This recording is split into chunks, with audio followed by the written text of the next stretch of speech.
வணக்கம். ஆகாஷ்வாணி புதுச்சேரி செய்திச் சுருக்கம் வாசிப்பவர் ஆதவன்.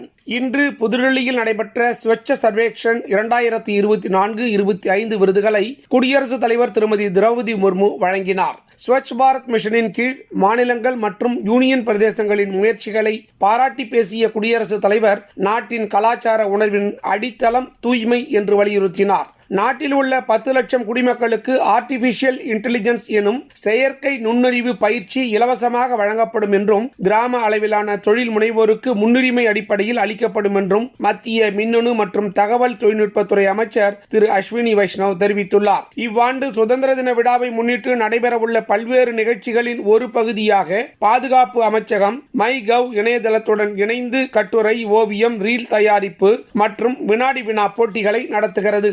நாடாளுமன்றத்தின் மழைக்கால கூட்டத்தொடருக்கு முன்பாக மத்திய அரசு வரும் ஞாயிற்றுக்கிழமை அனைத்து கட்சி கூட்டம் ஒன்றுக்கு அழைப்பு விடுத்துள்ளது.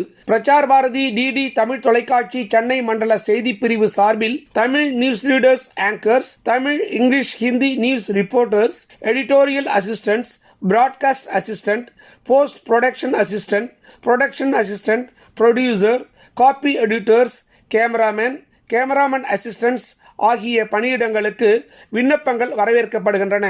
இதில் அனைத்து ரிப்போர்ட்டர் பணியிடங்களுக்கும் தமிழும் தெரிந்திருக்க வேண்டும். விண்ணப்ப படிவம் மற்றும் இதர விவரங்களை prasarbharati.gov.in/pb vacancies என்ற இணையதளத்தில் தெரிந்து கொள்ளலாம். விண்ணப்ப படிவங்கள் careerddtamilnews@gmail.com என்ற மின்னஞ்சலுக்கு வந்து சேர வேண்டிய கடைசி நாள் 25/7/2025. இத்தகவல்களை சென்னை டிடி தமிழ் தொலைக்காட்சி செய்திப்பிரிவு தலைவர் செய்திக்குறிப்பு ஒன்றில் தெரிவித்துள்ளார். இத்துடன் இந்த செய்திச் சுருக்கம் நிறைவு பெறுகிறது.